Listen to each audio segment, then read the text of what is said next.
구약성경 667페이지입니다. 우리 합독은 9장 13절에서 14절까지 그리고 21절에서 23절까지 합독합니다. 9장 13절입니다. 솔로몬의 새 입금의 무게가 금 666달란트요. 그 외에 또 무역상과 객상들이 가져온 것이 있고 아라비아 왕들과 그 나라 방백들도 금과 은을 솔로몬에게 가져온지라. 21절입니다.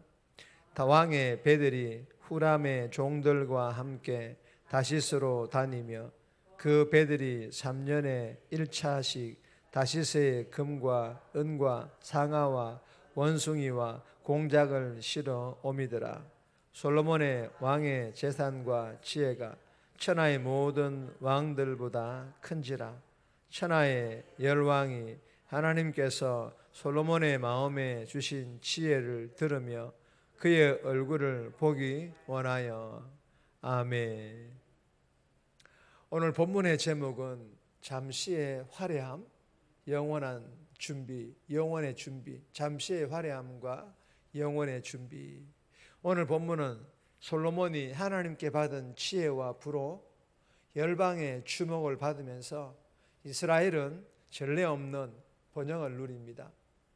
그리고 그의 죽음 후에는 아들 르호보암이 왕위를 잇습니다. 본문 전체를 간단하게 살펴보면 포로로 잡혀 있다가 돌아온 유다 백성들에게 솔로몬의 영광은 메시아를 통해 회복될 것으로 기대하고 있었습니다.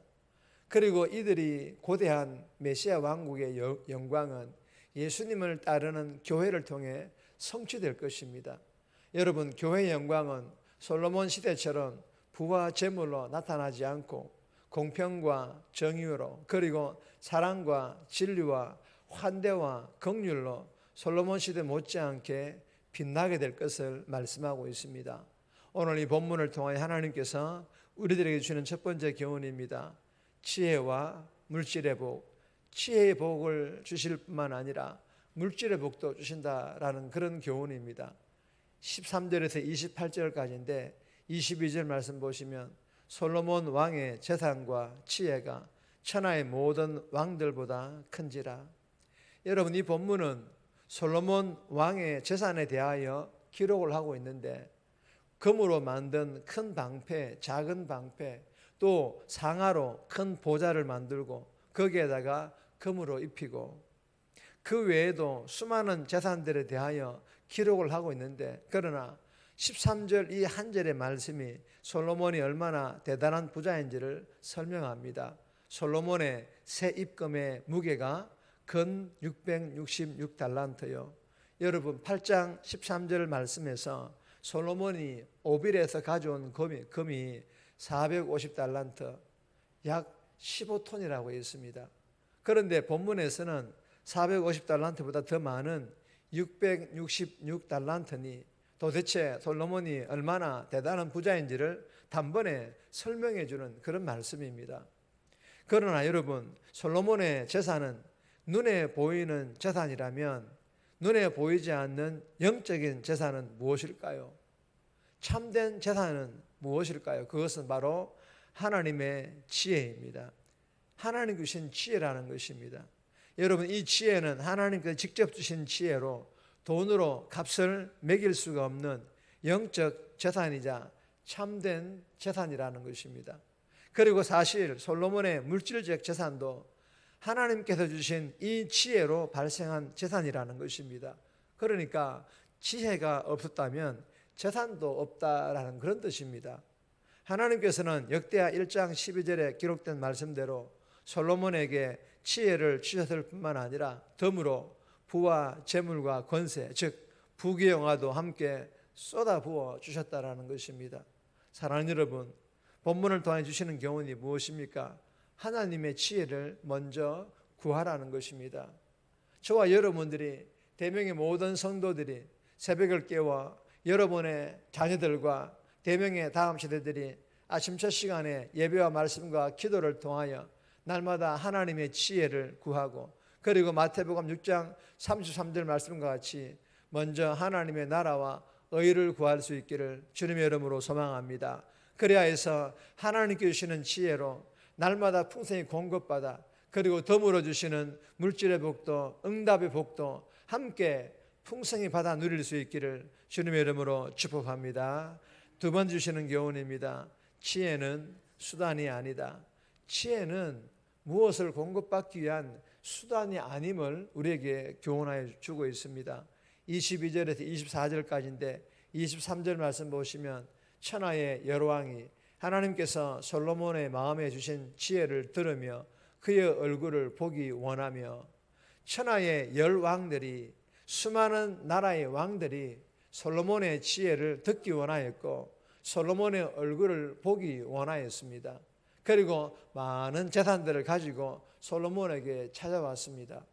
여러분, 수많은 나라의 왕들이 왜 솔로몬을 보고 싶어 했고 왜 솔로몬을 찾아왔고 왜 수많은 재산들을 재물들을 솔로몬에게 주었을까요? 정말 솔로몬의 지혜만 직접 한번 보고 싶었을까요? 정말 듣던 대로 소문난 대로 진짜인지를 확인하고 싶었을까요? 물론 그럴 수도 있을 것입니다.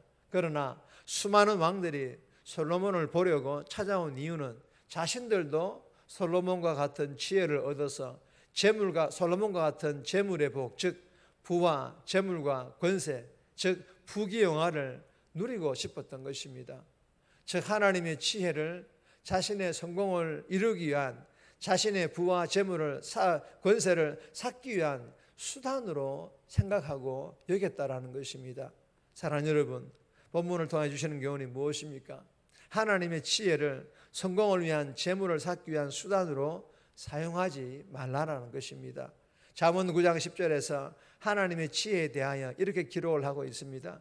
하나님의 지혜의 시작은 하나님을 경외하기 위한 것이다. 즉 하나님의 지혜를 얻는 이유는 하나님을 경외하기 위해서라는 것입니다.